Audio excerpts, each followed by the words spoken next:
Welcome to the Futurati podcast.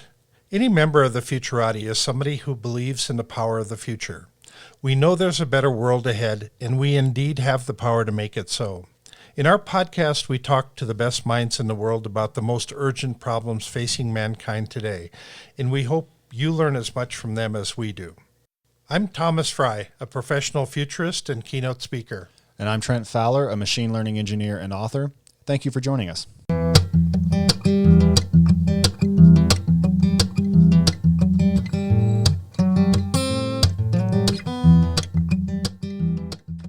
Good evening, everyone, and thank you for listening to the Futurati podcast. Tonight, we're joined by Thomas Moynihan, a researcher and writer from the United Kingdom who focuses on the history of ideas. Currently, his research looks at the historical development of ideas surrounding human extinction, existential risk, and the long-term potential of our species.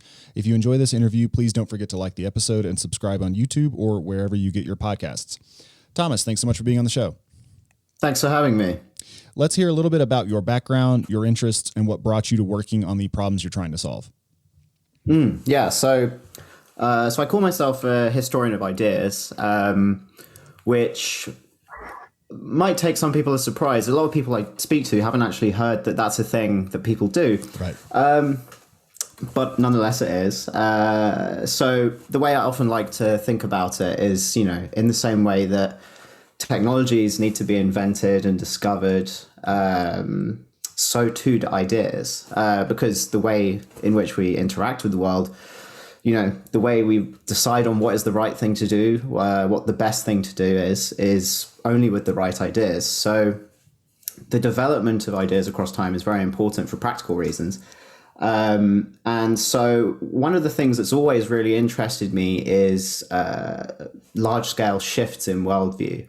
And these can be very subtle. So, the most famous ones and the ones that people often talk about the most, probably things like the Copernican revolution. So that's when around 400 years ago, 500 years ago, people started to discuss the idea that the sun actually doesn't go around the Earth. In fact, it's the other way around. So that's the kind of, that's a big paradigm shift, revolution in worldview. Other ones that we talk about a lot are Darwin's theory of natural selection. That very much changed the way that we think about ourselves and our place within the wider universe. So these kind of shifts have always interested me because I see them as deeply practical as well. The more we know about the world, the more we know about how best to fit what we want into the world, how to make the world a better place. Anyway, that is all to say that this shift in worldview that I've worked on and I would like to argue for, and it's one that I feel has been undervalued and underappreciated thus far. I feel that people haven't necessarily noticed it for how important it is and how clean and crisp this shift is and has been, is the discovery that the human species itself can go extinct. This was an idea that, say, let's rewind 1,000 years, people wouldn't have been able to think about. That might seem surprising at first, but hopefully we can, go through that development and, demonstrate to people how, this is actually the very idea that humanity could go extinct is in itself a modern invention. And so, that's what my work has focused on, is saying, look, there was a point in time when people couldn't think about human extinction. Now they can. And that's something like a discovery that happened, say, 200 to 300 years ago. But it's even more recently, perhaps in the past 50 years, maybe even less, that people in academic institutions, philosophers, ethicists, scientists, have really started working on the issue seriously. So the question of, why now? Why not earlier? And what are the causes behind this? And why is it as important as I claim it is? These are all the questions that have been occupying me and my research for the past it's coming up to about a decade now. So yeah, that's what I've been working on. Well, those questions are going to occupy you for much of this interview as well. But I first wanted to get your opinion, just as a historian of ideas, on the mechanisms by which these revolutions take place, because I'm similarly very fascinated by that sea change, that shift. And one example that I sometimes see referenced, and that I'm also I would also like to see studied, is how the world transformed from taking slavery for granted to pretty much universally excoriating it in like 100 years. I mean, for almost all of human history, it was just taken for granted that you have slave castes, you have people who are only fit for this kind of work. And now that would be abhorrent. And the shift took a relatively small amount of time. And so I'm sort of curious as to whether you or anyone you know have looked at these mechanisms, or what's required for a moral revolution of that kind to take place. Yeah. So I find that a particularly interesting question. And this, again, is why I think that putting these things into historical relief is useful, it's by taking stock of the progress that we've made. And that is a very clear example of moral progress. Right. Probably one of the most clean and indisputable ones. It's putting that into relief, taking stock of that we realize kind of how far we've come, which is almost easy to forget if you don't know that, as you say, for the vast majority of human history, slavery was taken for granted as just part of the way the world worked. Right. If you don't have that fact in your mind, you also aren't really going to have a good idea of, how far we've come, and therefore a good idea of our potential going forwards. But to answer your question on the mechanisms and the dynamics behind this, they are myriad. So some of the most obvious ones are material changes. So these are often wrought by technological inventions or developments in political organization.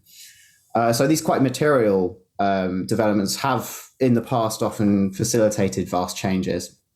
But then there are also, and this is what I would be interested in as a historian of ideas, there are actually instances where it's just new thinking. So often the new thinking is caused by material changes, but there's a feedback loop between these two things. But there are some, again, quite clean instances of new thinking. Sorry. One of the things I talk about quite a bit is the way the internet has increased our awareness of the world. And so, as an example, something can actually go from just a single idea to covering the entire world in a matter of days now. And in the past, that would take months or years to do that. It's a recent example of the idea of non-fungible tokens, NFTs, which I had never heard about a month ago, and all of a sudden it's all over the news right now. That could have never happened, 20 years ago. I find that to be a specific mechanism that's actually pushing things around the world. Is that what you're finding as well? Yeah, well, I think over the long span, the ability to create changes in ideas has sped up, probably at something equating to some kind of exponential rate. So, you go back to the printing press. That was a vast, gear shift in the speed with which ideas could develop and be sifted through, and then you see a similar thing happen again with kind of the development of, the kind of culture of the image with TV. And then, yes, the internet is another kind of another gear shift again. So, yeah, I definitely think that our very ability to sift through discourse and, create new ideas is definitely speeding up, for better and worse, because obviously there are detrimental effects of that as well. Right. So people, talk of info hazards, and the ability for bad ideas to spread and lock in is facilitated by that as well. But nonetheless, yes, I think, it's often the media in which we consume these ideas and petition them and put them up for debate That's very important in shifts in worldview. So, for example, going back to what I just mentioned, the printing press, this is just, kind of, this is bread and butter for historians, the development of the printing press just created this efflorescence, this kind of explosion of new thinking. And I think we're going through a similar thing right now when it comes to the internet. So, again, to go back to this point of there being risks involved in this, the development of the printing press caused one of the longest wars in Europe, Right. a lot of social turmoil. They could afford that back then because they didn't have weapons of mass destruction. Obviously it caused lots of suffering and pain and wasted resource. But we're in a different world now. So I think, that's an interesting thing to be thinking about. I'm interested in, these kind of points where you can really point to there being new types of thinking that develop. And so one of the major things I'm interested in is the development of ways of thinking that see past the kind of biases that are kind of baked into the human psychology. So one of the main things that I look at in my work is, you go back to pre-modern worldviews, be they pagan, medieval Christian, and there's a tendency for something that I kind of think of as wishful thinking. So what I mean by that is this kind of tendency to presume that the world works in ways that we would find nice ahead of evidence. So this is one of the reasons why people didn't actually even consider the possibility of extinction, because extinction is obviously a horrible tragedy. Right. It's not just immoral, it's the end of human morality in a sense. And so this was just something that didn't occur to the pre-modern mind. And so what I'm interested in is this process of, breaking the spell of wishful thinking and how that happened. Part of modernity is the ability to search for the facts of the world in a sober, disillusioned sense, where we're not letting what we want the world to be like to contaminate our views of how the world actually is. So that's a key fundamental that I see as being part of the development of ideas. I want to get back to what took so long for people to get there, but first we need to clarify what I think will be an obvious question that comes up. So your most recent book is X Risk: How Humanity Discovered Its Own Extinction. And it's not about existential risks from artificial intelligence or from, gray goo or from an asteroid or a gamma ray burst. It's about the idea of existential risk, the idea that all humanity could cease to exist. And, earlier in the show in your introduction, you claimed that this is a relatively new concept, which seems kind of remarkable given that we have stories about the end of the world in the oldest surviving myths. Like when people started writing stuff down, one of the first things they wrote down was about how it all could go wrong. So what makes those eschatological tales different from the concept of existential risk as we understand it today? Yeah. So there are lots of different ways of putting this. And this is one of the major things that actually got me onto the topic, to kind of answer one of your earlier questions, is, I noticed that there were tons and tons of books on the history of the end of the world, the history of apocalypse, of millennium.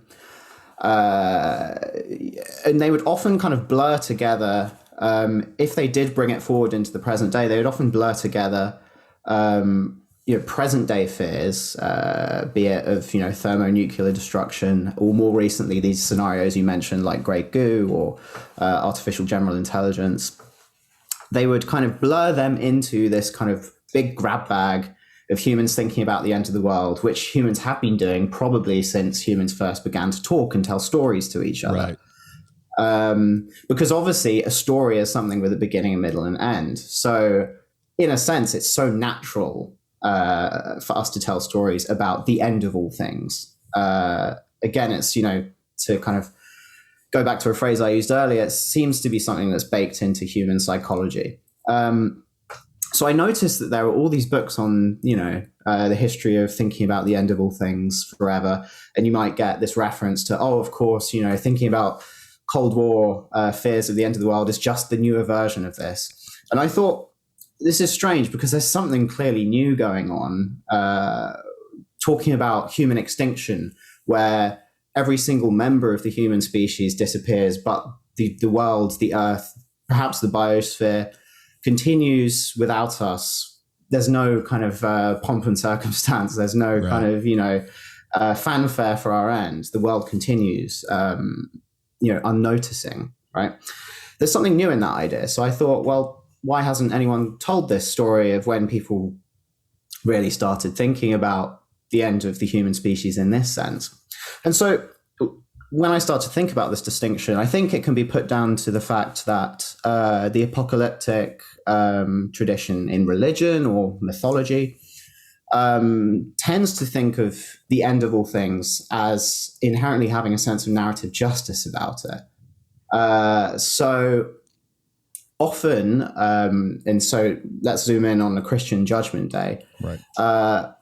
You can see how there's a sense of narrative justice there, because it is just the revelation of justice. It's the revelation of the moral order of things. In some versions, it's, basically it's how things should be is revealed at the end of the world. Right. The good souls are sorted from the bad souls. And even though that justice, that kind of tribunal might be inscrutable to us mere mortals, we can rest assured that it's still the way that things ought to be. So regardless of what happens, regardless of our own personal tribulations and travails, the end of all things will still be, in some sense, morally ordered. Whereas in this modern idea of human extinction, it's not a revelation of justice or a sense of how things ought to be. It's the end of a human sense of ought or should. It's the end of morality in that sense. And so another thing is that often in these traditions, the pre-modern traditions of apocalypse and doomsday, Armageddon, the world either ends with humanity or it's part of a cycle of destructions and recreations. So these are these very new ways of thinking about the end of all things. One of the kind of pithy way that I like to express it is where apocalypse secures a sense of an ending. So the sense of narrative justice. Extinction is just the ending of sense. So it's in a sense kind of the permanent frustration within a physical cosmos of human desires, human sense of justice, the way we want things to end in the sense of ends that we seek. So, there is a clean distinction here. And yeah, I felt that no one had actually kind of really fully explored how that came to be. So as you're talking through this, it reminds me of several years ago, I took a course in gerontology, and I thought, wow, what a depressing course. It teaches you how your body ages, and it all goes to hell later on in life. And so as you're working on human extinction, is this depressing for you? And do you find yourself kind of falling into the camp of a fatalist? Absolutely not. It's completely the opposite. So I went into this topic probably more of a fatalist, actually definitely far more of a fatalist than I've come out of it. Because like I said earlier, it's understanding the facts of the world allows us to fit our values and our desires and our moral wishes into it better. If you don't know the facts of things, how things work, then you can't actually leverage them to create what you want. So an important part of humans interacting with the world is understanding the risks at the larger scale that face us. So I like to couch this discovery of the idea of human extinction as actually, in a sense, a kind of, I've spoken to people and they've said it's like a kind of Santa isn't real moment.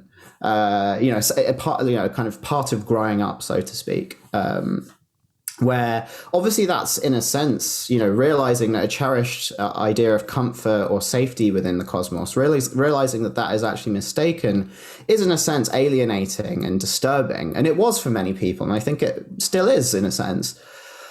But it's actually allows us to decide better, how to navigate the world. Knowing what's at stake is what actually motivates us to do the right thing, I think. So even though it's actually an alienating or a disturbing realization for people to come to, I think it's actually empowering because, again, it's knowing what's at stake is what motivates us. And another way I like to put it is that without risk, there is no real sense of responsibility. And I think responsibility is what makes, partly what makes life meaningful in a sense. So what were the antecedent concepts which had to be discovered before it was possible to conceptualize existential risk?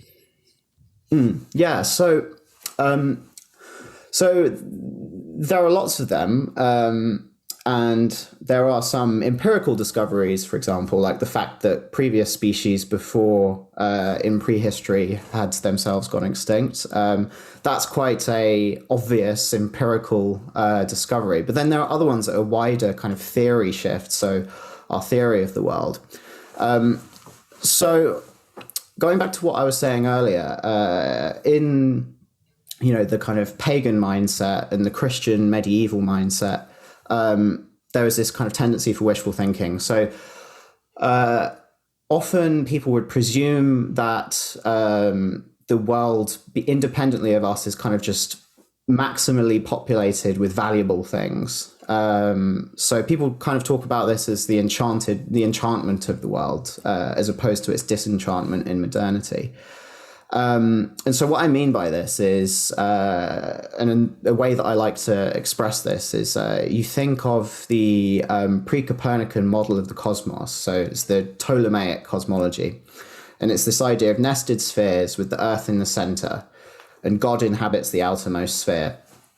And the way that people often thought about this was that there was a hierarchy of angels in all the spheres. So there was, basically every part of the cosmos was inhabited by angels. And then in the center, in Earth, there was humans. And then in the center of the Earth, there was hell, which was inhabited by disvaluable demons, but still inhabited by something. Even if it's bad, it's still a morally agentful thing. Right.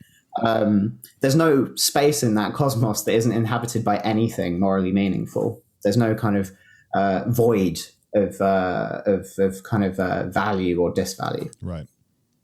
And then when the Copernican revolution kind of swings around, the scientific revolution kicks in, you get this change in the way that people think of the cosmos. You get something that's more recognizably like how we think of it now, as this kind of vast space where Earth is nowhere central.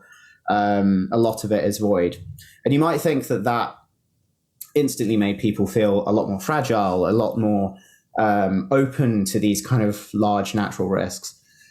But that wasn't the case. This kind of confidence and this wishful thinking continued. There was a kind of inertia behind it. And so basically, this same intuition that the medieval world had, and so did the pagan one, that basically if somewhere could be populated with something valuable, it probably would be, because it would be a waste otherwise. It would be a waste of space, of real estate. People continue to think very strongly that this was just the way things are.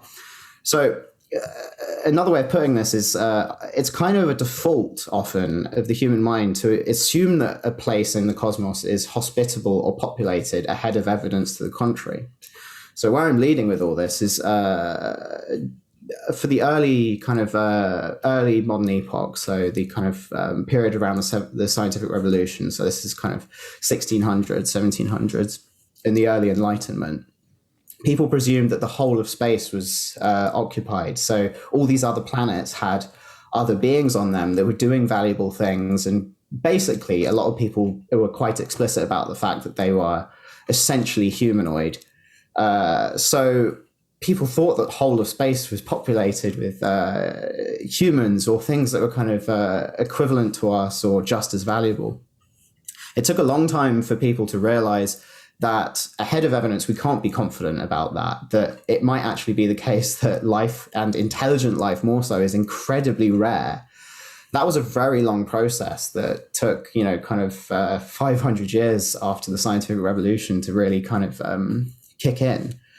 And so it was a lot later when people kind of really started to think, hang on, this cosmos we live in might not be filled with humanoids, might not be filled with things that we'd recognize as being kind of other intelligent beings, that we started to feel very precarious and fragile. And that's when basically the ideas around extinction and the fact that it might actually be a very tragic event really start to kick in. So it kind of required this, not just these empirical discoveries of previous species extinctions, it also required this wider scale theory shift of just the way we think about the world, the universe in which we live. It required breaking the spell of that wishful thinking before we could even begin to think of it as the tragedy that makes it meaningful and makes us want to actually, if we can, do things to mitigate against it. So it occurs to me that probably Copernicus was sitting around a bar one night and he overheard these two guys totally wasted in the corner, drinking another glass of ale, saying, "Oh, I'll bet that sun doesn't go around the Earth. I'll bet the Earth goes around the sun." And then he picked up on that. So we're probably able to trace the idea to Copernicus, but the real brainstorm took place in these drunken two guys that are in the corner over in the bar. And I'm wondering, kind of how. We're now in a kind of a transition where we're allowing other things into our world other than alcohol. We're allowing cannabis, and we come from Colorado, so we have a higher percentage of stoners in most places. So do the number of ideas increase or decrease in that type of environment? What you say could be true. I mean, the idea of plurality of worlds, so there being other places out there that could be populated, is actually a really ancient idea. It goes back way before Copernicus. So some of the ancient Greeks, some of the Romans, they liked this idea, but it very much wasn't expressed in the sense of, the stars we see in the sky, each one of them is a sun like our own, and it has, terrestrial planets circling around it. It was often far more kind of metaphysical and ambiguous about what they meant. But in the century before Copernicus, there were people that were beginning to play around with this idea. So one of them is Giordano Bruno, who was burned as heretic. And he was one of the first people, as far as I'm aware, to really say those stars are suns like our own that might have planets revolving around them. And he came up with this idea for kind of religious, metaphysical reasons, way ahead of any kind of scientific evidence that was later supplied by these mathematician cosmologists like Kepler and Copernicus. So often our ideas appear before they get the kind of that kind of evidential base to make them convincing. So it could have been overheard in a bar. Yeah, well, there are heliocentric models of the solar system that go back to the Hellenistic period. I believe Aristarchus had one, and the record of his reasoning is lost, but we know that he reached that conclusion and had some set of ideas for believing that. Yeah, I came across a really interesting thing the other day. Is Archimedes has a text called the Sand Reckoner, and he picks up on Aristarchus's model of the universe because he wants to figure out how many grains of sand we could fill the whole universe with. So he picks up on this heliocentric model, has a shot at a guess of how big the volume of the known universe is back then, and then figures out how many grains of sand you could fill it with. This was before Netflix. I guess there's only so many ways to kill an afternoon in first century Greece or whatever it was. So if I may attempt a summary, it sounds like part of the block to understanding existential risk was the fact that prior models of the universe presupposed a kind of enchantment that a God or Atman or the world so would not create a void that wasn't populated by moral agents, because such a thing would be kind of wasteful, and that over time, things like the Copernican revolution, the Darwinian revolution sort of chipped away at this until there was a cleaving between the universe and the human mind. And that if we want to properly enchant the universe, we have to understand and reckon with this fact and account for the risks involved to humanity and mitigate them in various ways. I mean, is that kind of a good summary of what we've said so far? Yeah, definitely. And I like how you pick up on the idea that if we want to enchant the universe, we might want to use different terminology now, but I like kind of reusing old historical words, so I like that. But if we want to enchant the universe, live in a universe that is populated with valuable things, regardless of what you think that might be, and I think we don't really know yet. There's a lot of moral uncertainty, right? But if we do want that, if we want the most optimal universe, because basically what I'm saying, a negative way of saying the story that I just kind of recounted in its basic lineaments, the negative way of saying it is that we've realized over time that we live in a universe, a cosmos, however you want to put it, that is basically in a very non-optimal state of the amount of value that could be in it. It's vastly empty. It's probably largely uninhabited.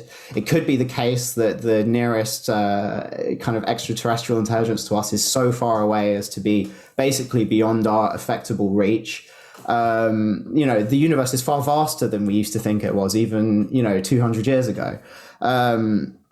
We've realized that it's very underutilized, basically. So if we want to enchant it, make it most optimal, it's actually up to us. It's not something that is going to be the case independently of us. And so, yes, definitely, that's the block. That was the obstruction, is that the general tone of thinking, and often that you can find exceptions to this, but the general tone of thinking prior to a certain period of time in the West is that, yes, the world is basically enchanted and optimally utilized, and all of its resources being used in the right way, economically, however you want to think about it, independently of our actions. So that's why this risk and responsibility thing comes in, because and this is another interesting point, is people started thinking about human extinction as a kind of naturalistic possibility in this, desacralized universe. Sometime in the late Enlightenment, they started to take it seriously. Some people even started to recognize that it would be a unique moral tragedy. But nonetheless, there wasn't really clean thinking about just how bad it would be until very recently. So this has only really kind of built momentum, I would say, since the Cold War. Obviously, during the Cold War, there's a lot of discussion about how bad the worst case outcome would be. But it's kind of only since the 80s and even since the 2000s that people have really started to kind of quantify just how bad it could be. And that's based on our potential. It's not based on what humanity, it's not entirely based, I should say, on what humanity currently is or has already achieved. It's based on what we could do. We have to take that into account as well. Because when someone dies, an individual dies, the tragedy is also based on the potential lost, right? That's one of the things that makes it so upsetting when a loved one dies, is that, you don't just think about, kind of the fact that they might have experienced suffering, or that the work that they'd already achieved is somehow denuded by it. You think about all of the brilliant experiences that you could have had with them, or the brilliant things they could have achieved. It's the same with the human race. It's all based on our potential. And I think it's far more recently that all of these ideas have really started to gel together, and people have started to think, there's actually a huge future ahead of humanity if we get things right. So we have to factor this in as well when we think about just how bad the frustration of that potential that is our extinction would really be. Yeah, so let's stick with that. So Derek Parfit has his famous thought experiment in which he asks, where there is a larger gap? Would it be between peace and a war that kills 99% of all life on Earth or all human life on Earth? Or would it be between that war and a war that kills 100% of all life? And most people intuitively say the bigger gap is between peace and the 99% war. But his idea is that no, it's between the 99% and the 100% war, because that forecloses all possibility of realizing any value in the future. So I guess starting with that as a jumping off point, could you riff a little bit on your claim that human extinction would represent a unique tragedy? Yeah, so this is I think Derek Parfit. So he argued this in the 80s in his it's this kind of masterwork of ethical philosophy, Reasons and Persons. Mm-hmm. It's really the first place that was very, very clearly and explicitly formulated. You do find precursors. So around the same time, and again thinking in the context of the Cold War. Jonathan Schell, he wrote a book called The Fate of the Earth, and it makes this similar point that human extinction wouldn't just be the loss of all the currently living souls, which obviously would be a humongous tragedy, worse than any in human history before, by definition. However many billion souls are currently living would disappear. It's not just that, it's also the loss of all of the future generations. And so we have to take that into account. And so when Parfit argues this in Reasons and Persons, he points out that the Earth is habitable for, I can't remember the figure that he gives, but it's something like, 1 billion years more, right? When you think about the history that we already have, humans humans in the sense of humans that talk and discuss things and have culture have existed for something like 50,000 to 70,000 years. Civilizations have only existed in the past 6,000 or so. That's a sliver compared to that future habitability of the Earth that's left. And more recently, with the work of people like Nick Bostrom and Toby Ord, who kind of take this even further, they say, what are the kind of upper bounds of potential? And that's potentially, there's no, no reason to limit that to the Earth. If humanity becomes spacefaring in the future, there's a vast amount of cosmos that we could reach and do good things within. So, the potential is potentially huge, right? And you have to factor this in.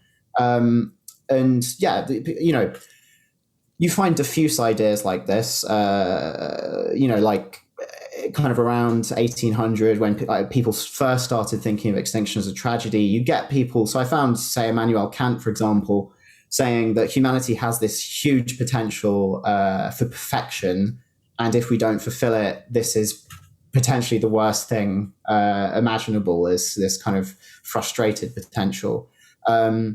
Bit later, when people are really kind of getting a grip on how big the future could be, so I'm thinking around 1900, when the first we're gaining accuracy on the kind of idea of the future window of habitability of planet Earth.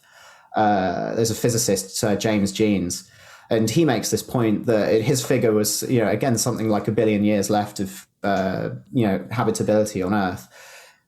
He said, the future ahead of us is ginormous, and the lesson that we should learn from this is one of responsibility. So, these pieces of the argument are clinking together, converging over time. But yeah, it was kind of really only with Parfit in the 80s that you get this really clear argument for why, like you say, that the distinction between 99% and 100% fatality is, in a sense, way worse than that between peace and 99. So some of the research I've done in the past is on this idea of the anatomy of an epiphany, and in the world where we're trying to create new startups and new products and new devices, the idea of an epiphany, how quickly can it take off? And it's in our best interest to create more epiphanies, because that's where all of the new startups come from. That's where all the new products come from. And so with the research that you've done, it occurs to me that, you kind of understand this from a much more interesting inner view of an epiphany, in that if you were going to create a meme today that was going to go global, like over the next week here, how would you go about doing it? I mean, have you got your finger on the pulse of epiphanies here? That's a hard question. Look, I mean, could I flesh that out a little course. bit? Because actually, I had a standalone question that was similar to that, and I didn't ask it. Now I'm kind of glad that I didn't, because I can work it in with what Thomas just said. Yeah. So I've also, read pop treatments of how ideas develop over time, like Stephen Johnson's "Where Good Ideas Come From" and his concept of the slow hunch, and Stuart Kaufman's idea of the adjacent possible. And it seems to me like there are at least two elements at play in most of these things. And sometimes you just have to have a vanguard insight, which unlocks a whole new realm of conceptual space. And sometimes I call this the air has parts idea. So you have to understand that air has parts before it even occurs to you to try to do chemical experiments which take it apart and understand the different constituent pieces of it, and that some mixtures aren't suitable for humans and some are. And that sometimes you have to have cognitive scaffolding. You have to have some way of thinking thoughts that otherwise are really hard to think. And so sometimes for that, I imagine, humans in the era before writing was invented. I mean, many of them would have been just as smart as any of us, but there are certain kinds of thoughts that are nearly impossible to have if you can't write some of them down and then carry that around with you so that you can think other thoughts that are built on prior thoughts. So yeah, I guess that's just sort of a roundabout way of saying, yeah, where do ideas come from? Like, how do epiphanies form? Yeah. So, I think that so yeah, big questions. I'll try and crunch it down and tackle it in pieces. So often epiphanies, I think. It's something that gives us more leverage, gives us more structure to what we want. So the interesting thing with this epiphany that we're talking about here, this Parfit one that's been developed since by researchers in existential risk, is that it gives a structure to very, very bad outcomes. So we have this, we have certain biases. I think one of the ways of putting it is scope neglect, where right. When, the huge numbers, kind of inconceivable numbers, we just fail to really realize the distinction between them, even though the distinctions themselves are huge. Right. So kind of global fatalities is one of those where you think about the 99% or even, 90% fatality situation. And the mind kind of staggers and is knocked back and just thinks, oh, this is so bad, that when you're offered then the kind of 100% scenario, we're doing scope neglect there, and we kind of fail. Our intuitions are quite bad in this vicinity. So like someone actually spelling out that there is a structure to these, and here are the reasons why. That's a really powerful gain in kind of leverage on our thinking in these situations. So another one that I think of is with a similar kind of thing is that both in terms of the past and the future, realizing that they're huge but finite. Right. So thinking about enormous finitudes is really important.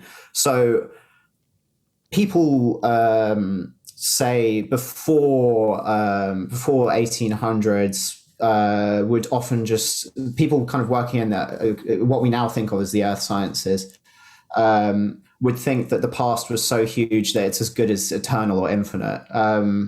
So, some people, often the kind of more theistic geologists or scientists, would love a creation narrative that puts a clean start date at 6,000 years ago. That was the kind of orthodox number for the age of the earth. Right.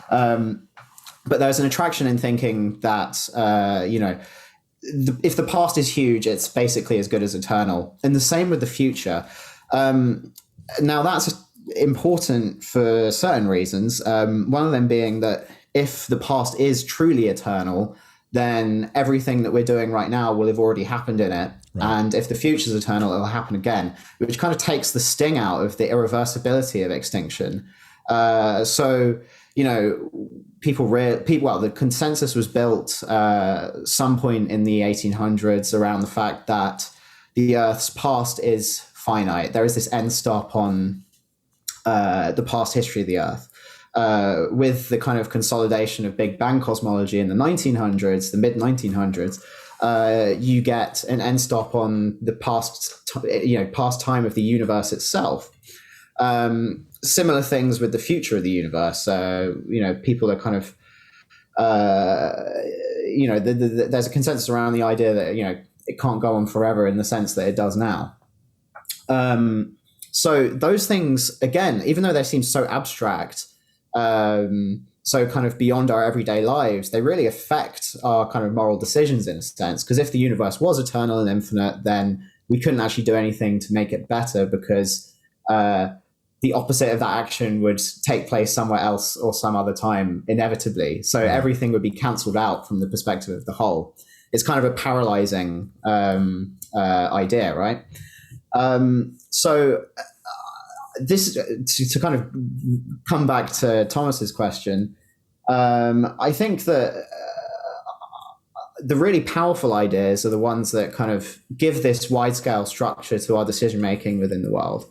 Now, there are issues, is that, creating memes or ideas that spread very well, the truth value of those ideas is not the only thing that makes ideas spread well. So, there's...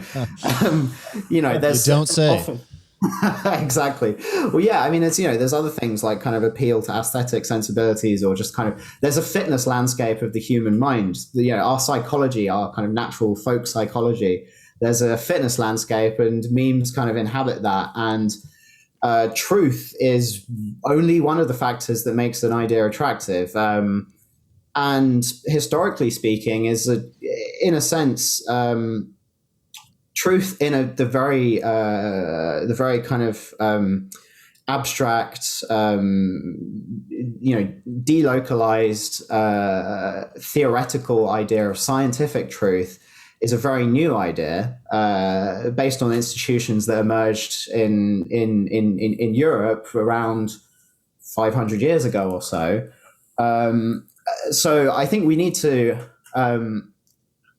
better understanding of this fitness landscape of the human mind, and the competing factors that might compete out truth signals, so to speak, right.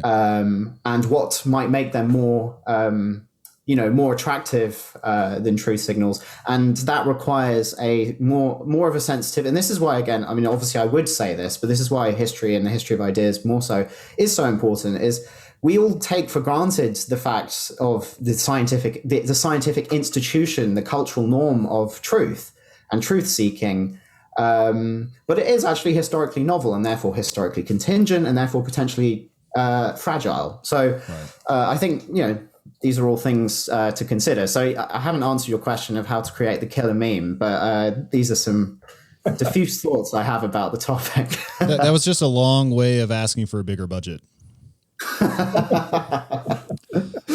Yeah. This is a somewhat related question, but personally, I still recall the moment when the implications of human extinction became real to me. And I was probably 23. I was in South Korea. I was reading a lot of Bostrom and Less Wrong and kind of thinking through some of these issues. And it was accompanied by this image of a sun rising over a dead world in which all values and all possible values were no longer achievable. And I'm always interested when an artifact either causes or signifies a change in a culture's orientation. And I'm thinking of like the Clock of the Long now, which is meant to sort of foster long-term thinking in people. And I wonder if you have any ideas about how to make existential risk more psychologically and personally meaningful for people, such that they would be willing to write checks to the Future of Humanity Institute or spend some number of brain cycles sort of pondering what it would mean for everything to go away. Yeah, that's a very good question. I think,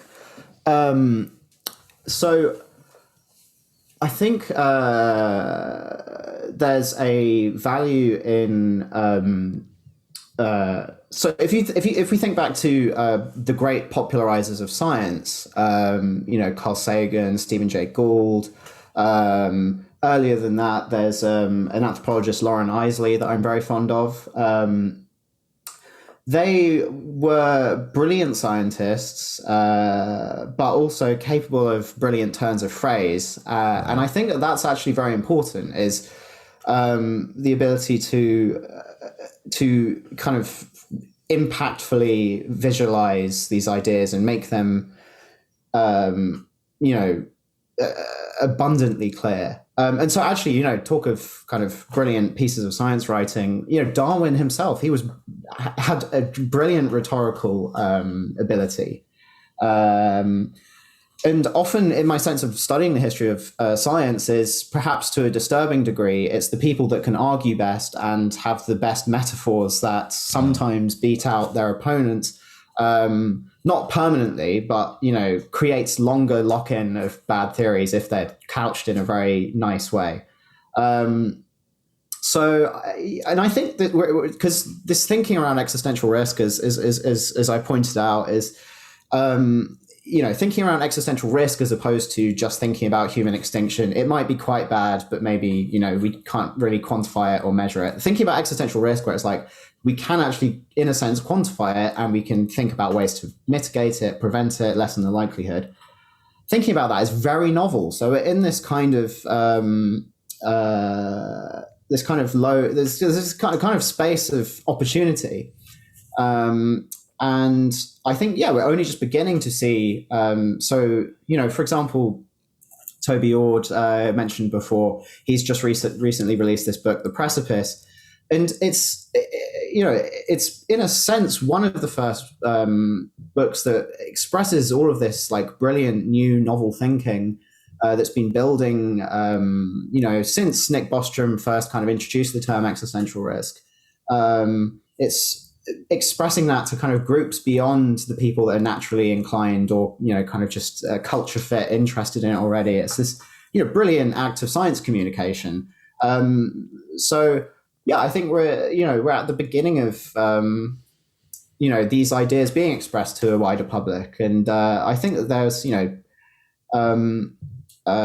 vast scope, and there's people doing great things to communicate these ideas. And I think that, that's the thing that's important is, for example, this Parfit section passage that we've been talking about, it's this fantastic passage, kind of worldview changing passage, right? That it appears at the end of this, very long book of very dense, brilliant but very dense ethical philosophy. Right.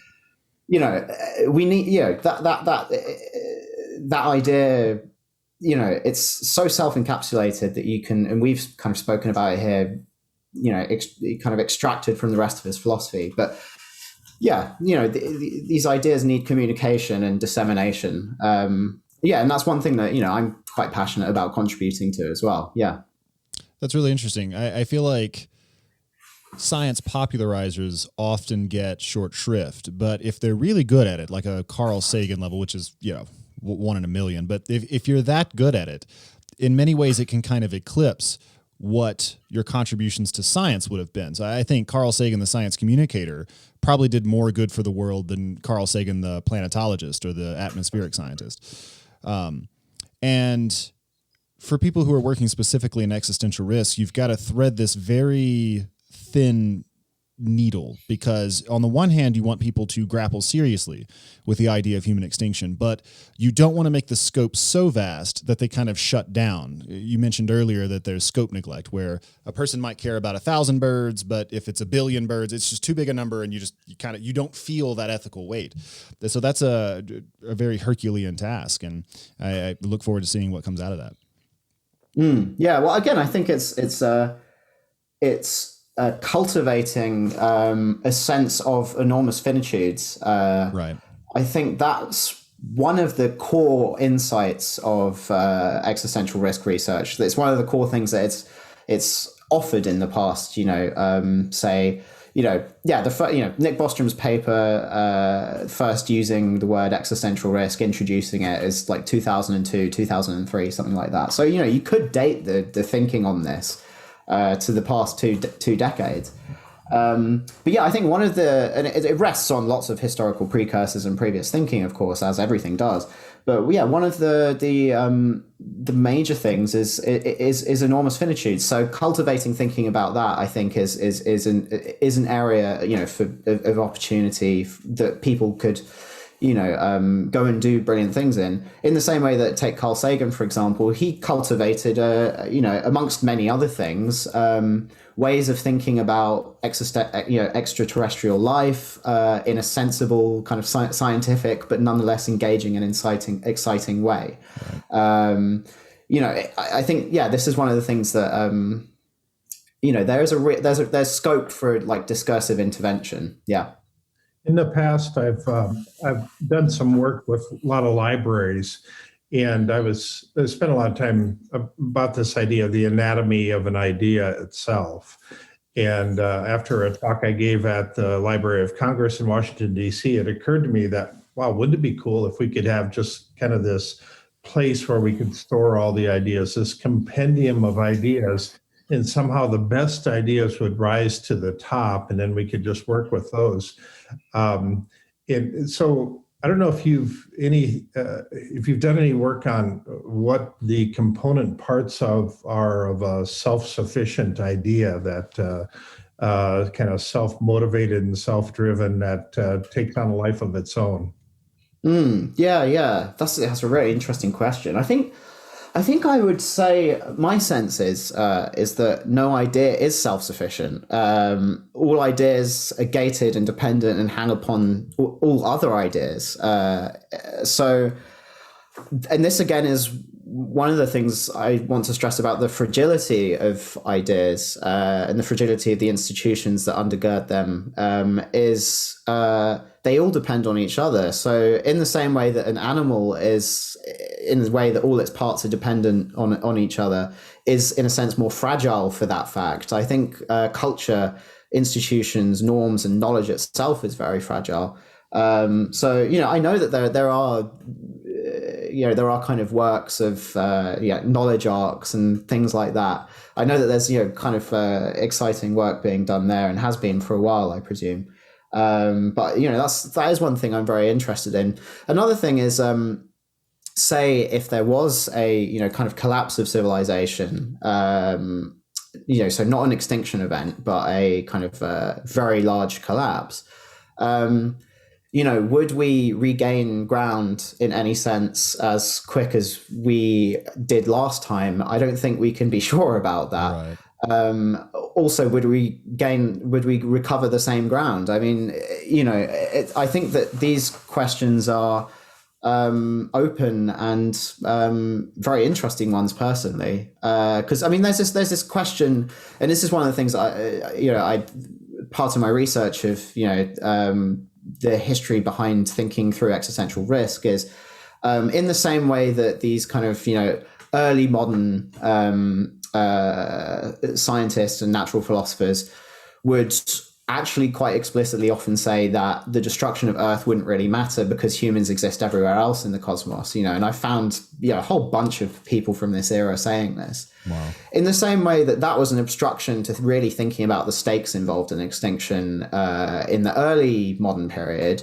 In the kind of later post-Darwinian period, there's a kind of continuation of that similar sentiment, but in the idea that if humanity was wiped out on Earth, something else would kind of, you know, inevitably take up the reins and become, become the apex cogitator after us, which rests on this idea of this confidence in the adaptiveness and the convergent, recurring evolution and development of intelligence like ours. So, you know, one of my favorite quotes is an American paleontologist, William Diller Matthew, from kind of the 1920s, saying that, you know, if all humans were wiped out, you know, maybe the weasels or the dogs would take over and become intelligent, civilized beings. But, you know, and then he goes, oh, but if all the vertebrates, if all the mammals were wiped out, then maybe the reptiles would kind of, create another age of saurians, but this time they'd be intelligent, technological saurians. Darwin himself actually said a similar thing in one of his letters to a geologist friend. He said that if the vertebrates were wiped out, maybe something else would take up the reins. So, this is an obstructive assumption where we have this confidence that evolution would retrace the same steps should we disappear. And I think the same dubiousness that we should have around that, ahead of very good evidence, we should also apply to history. So, if civilization collapsed, I think we shouldn't be so confident to think that stuff would just kind of happen again and happen in the way that we want or would be optimal. I think that's why we should kind of think more about the resilience of our institutions and ways of kind of protecting them, and knowledge itself. Like you say, if we could create really resilient ways. I mean, I know that there's an artist, I forget the name.